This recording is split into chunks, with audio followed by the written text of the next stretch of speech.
Welcome back, everybody. Inside the Music with StereoRuss. We have Bad Bad Not Good, Chester and Leland from the band. Guys, thanks so much for coming on. Yeah, of course. Thanks for having us. So for those that don't know, Bad Bad Not Good, Toronto band, Grammy-winning and Juno-nominated band. Hard to pinpoint what their style is because we have jazz, R&B, hip-hop, dance, indie, electronic. They kind of do it all.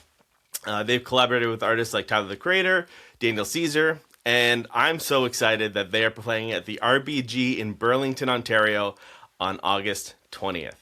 And so with us today, we also have Jeremy from the RBG, talk a little bit about the show. We're going to get into performance. We're going to talk about music. It's going to be a fun episode. So again, from the bottom of my heart, guys, thanks so much for taking the time to speak with me today. Nope, absolutely no problem. Yeah, appreciate it.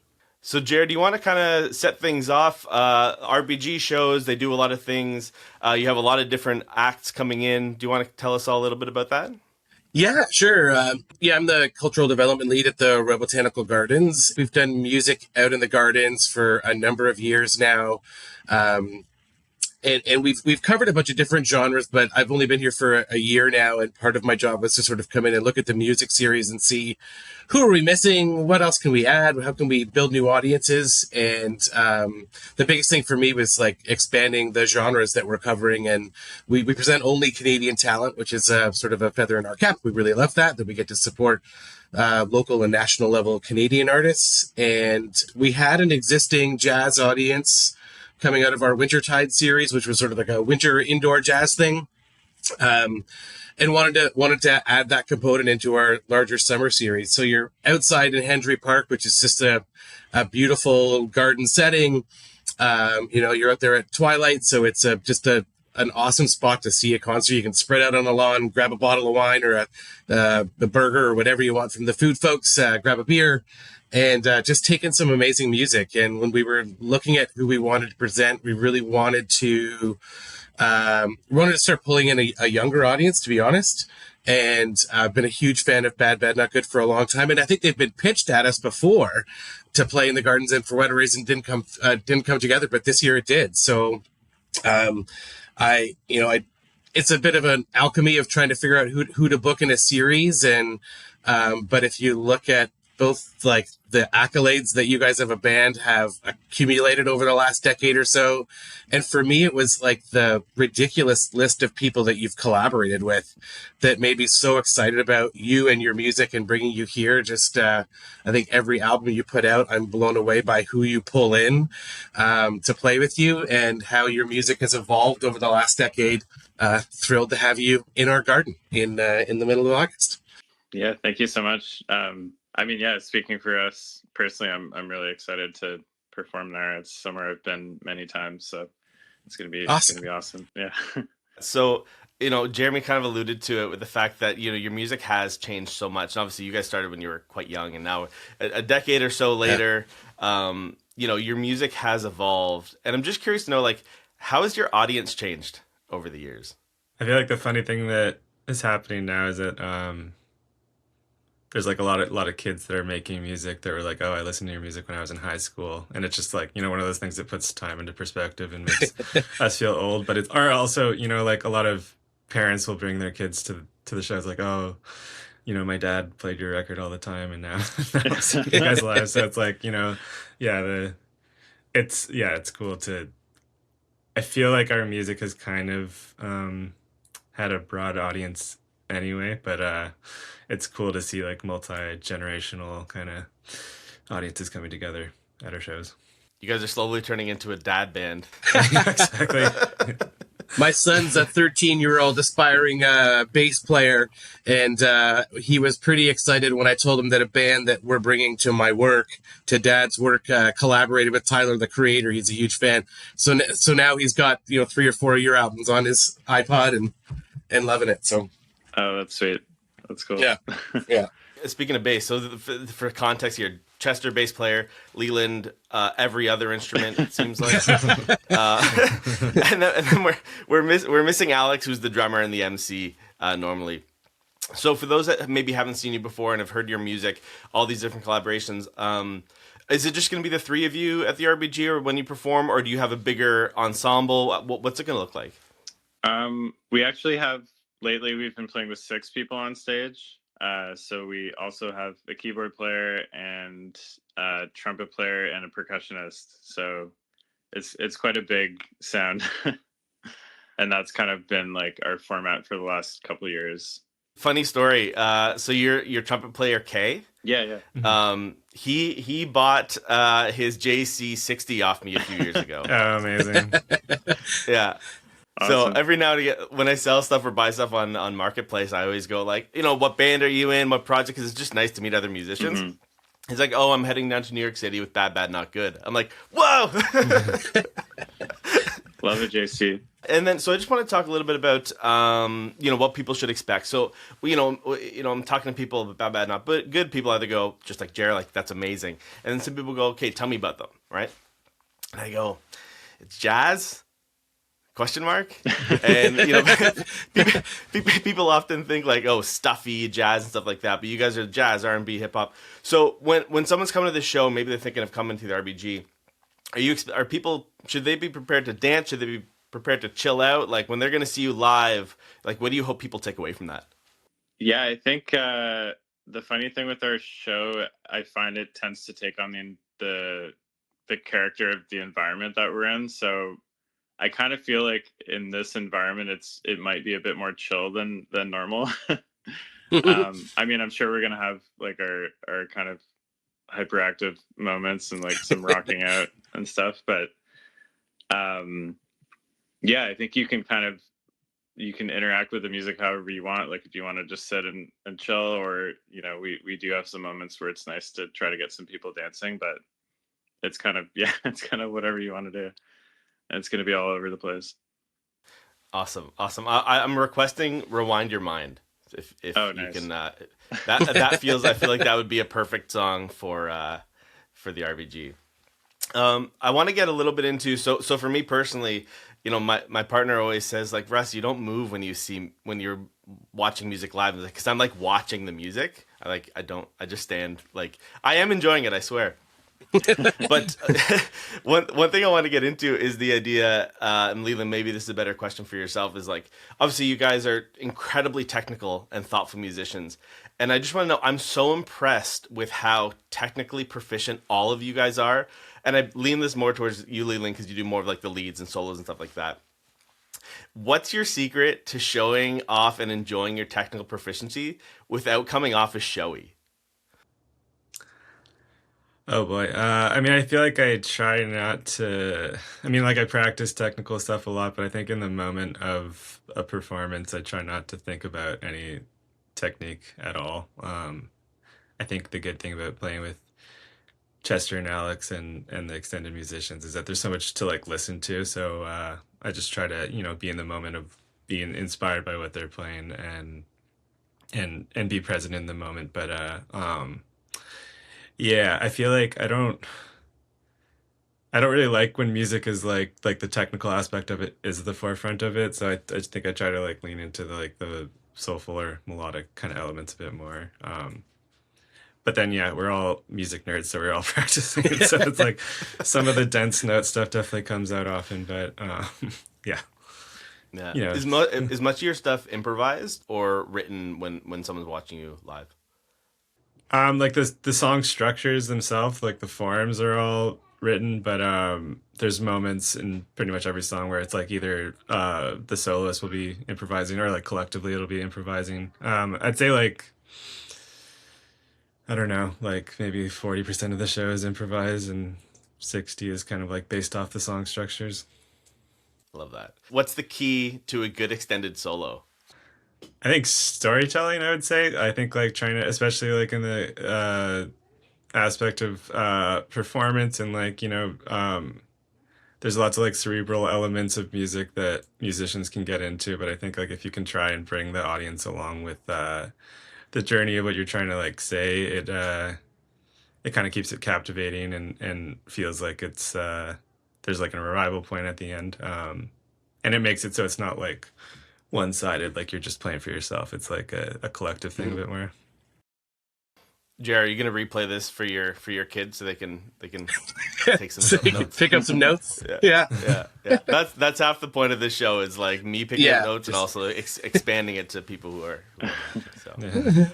I want to talk about more of your like creative, inventive side of things. I think that's like the beautiful part of your music is that it does combine those two elements really well. So for example, you have a song called like Weird and Wonderful, which I think is a great, idea for your music at large. And I just want to know for you guys when you're coming up with creative stuff, like at what point do you know that you've gone too weird and that you need to pull it back, or does that exist? I feel like the context of that one, maybe we should just tell the brief story, because I like often when you're recording, and we record to tape a lot, most of the time, there's false starts that happen pretty often. For those that don't know, what's a false start?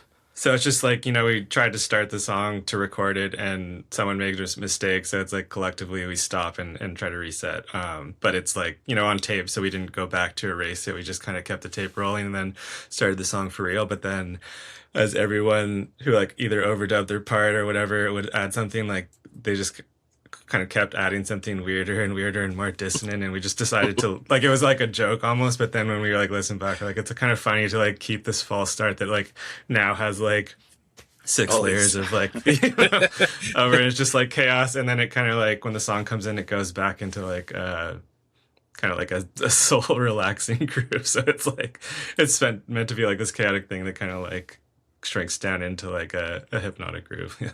Yeah. Chester, do we agree with this? Yeah, 100%. I mean, almost every song we've done has something like that near the beginning, but we normally cut it out. One more hard-hitting question, then I'll get to some fast ones if that's all right. So this could be for either of you, whoever feels they want to answer it. Collaboration is a major part of your success story, and a part of the reason we all enjoy you guys. What advice would you have for musicians who are looking to collaborate outside of their genres? I mean, I think it's very fulfilling. I think regardless of what genre you play, it kind of opens a lot of just new horizons, meeting different people who may not even listen to the same stuff that you do or have the same musical history.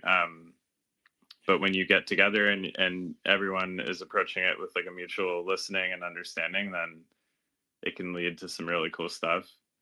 And I feel like collaboration is sort of the heart of music. I mean, I know some people just play everything themselves and record everything themselves, and that's awesome. But at some point, like you're usually bringing in someone else. So whether it's between us as bandmates or with whoever we're working with, it's like important to have that conversation and kind of creative relationship. Do you think that's stronger in the jazz community, Chester?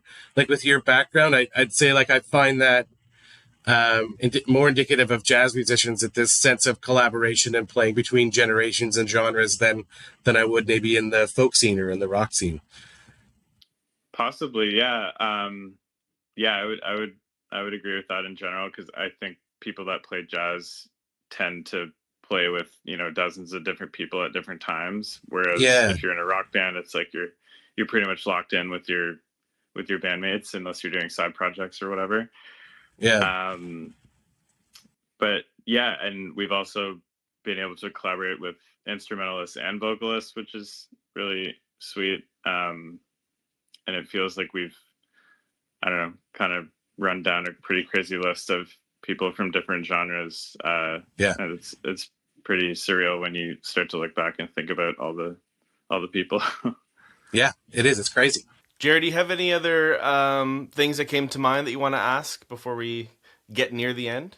I mean, I think again, like I said, like, and you've all brought it up, like this idea of listening being so integral. And again, I not to disparage artists in other genres, I find jazz musicians tend to have to do that more, because you've got that sort of sense of improvisational work that's coming in and out of the piece, and like how that sense of listening plays with you off stage. How are you listening as artists out in the world and sort of finding where your career path is taking you. Is listening part of that as well? I think naturally that's a part of it. I think like listening to just like the, like your heart where it wants to take you, and listening to like, elders and people that have experienced, whether it's music or not, just like, the life that they've lived and the lessons that Yeah. they've learned. Like, that's for sure. I feel like there's a lot of to what you're saying though. And I think I'm going to be thinking about that for the rest of the day. we had Lido Pimenta in the HBO play last night, the first concert of the series, and one of the, like, similar to you, one of the reasons I love Lido's work is it is genuinely her. Like, her work is it's of her soul, that what she is singing about, what she is performing, and her attitude as a person. And I having just met the two of you, but having watched your career and listened to your music, I feel the same about you, that like that sense of that deep listening that I find in jazz musicians is also what has led you to your collaborations and your growth as musicians. So love that you're bringing that to our garden, and can't wait to hear it. Yeah. So speaking of which, we'll get near the end. And for those listening on the radio, we're talking to Bad Bad Not Good, which is amazing. Didn't think I didn't have you guys on my show as a 2026, but again, beyond grateful, and I love your music. And Jeremy, shout out to the whole RBG for bringing you guys into the Hamilton Burlington corridor. It's and also the RBG is a beautiful place. Like, Jesse, you said you've been there before. Yeah. My wife's family lives in Hamilton, so I've spent many times over the years going there on dates and stuff. Yeah, Awesome. It's great. It's beautiful. Yeah, it's a good date night. If anyone's listening and you Sure want date night with Bad Bad Not Good, it won't go wrong. No. Yeah. So I'm gonna ask you some guys some RBG related questions. Are you ready for them? Oh boy. Please. All right. First off, for favorite season of the year. Fall for me, I would say. Yeah, I'd agree. Yeah, I think it's just like a reflective period of time, and the weather's nice. It's nature is beautiful. Yeah. Yeah, I love it. Not too hot, not too cold. Yeah, after the heat, you're just like relaxing a little bit. Yeah, I feel it.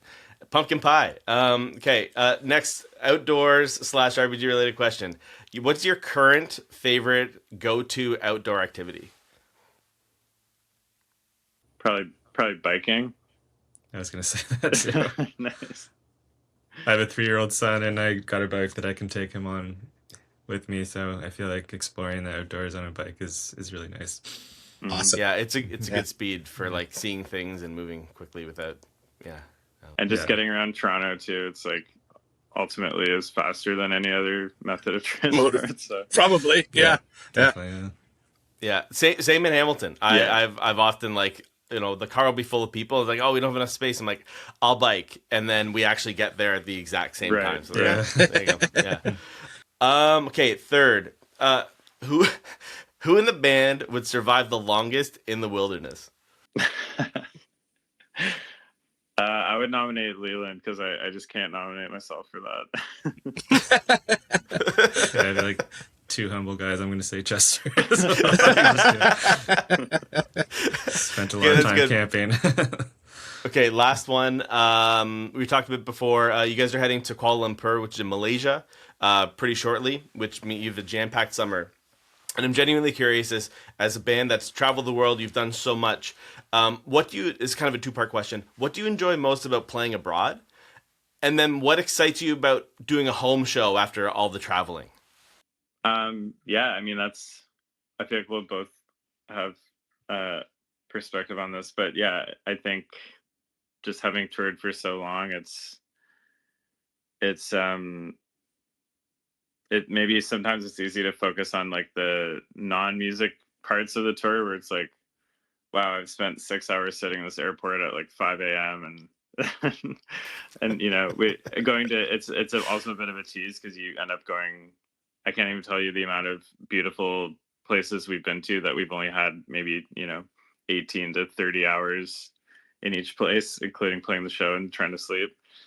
But on the flip side, just having been able to go so many places is a crazy blessing, because you can just, you can see like 100 different cultures, like just on the ground level, and be like,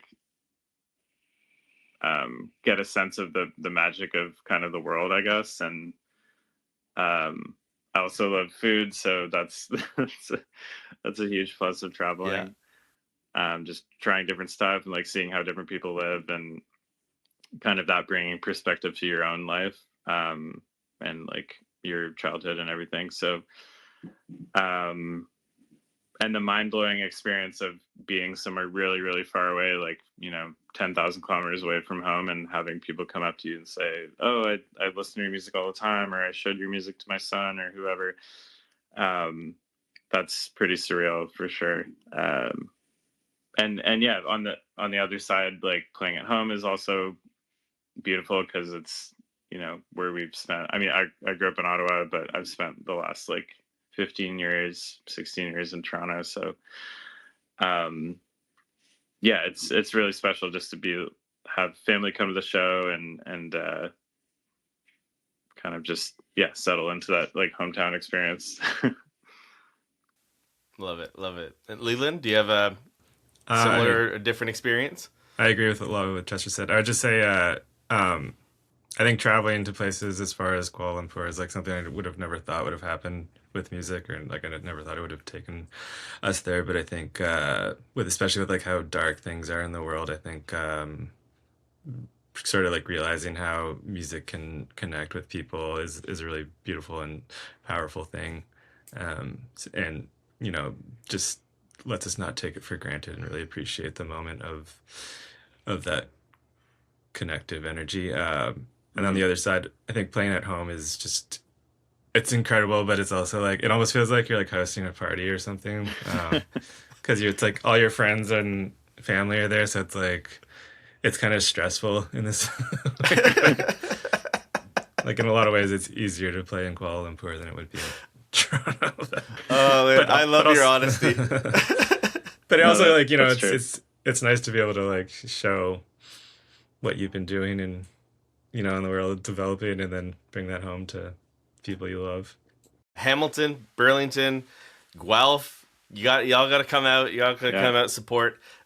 Chester and Leland, again, like for watching you guys from Toronto, like the GTA, go. I've watched your whole career as you've been going, and we're all rooting for you and so proud of you and just everything you've been doing, and for you to come back.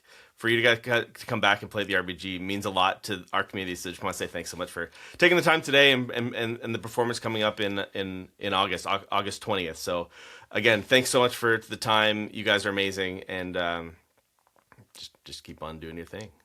Thank you so much. I appreciate you.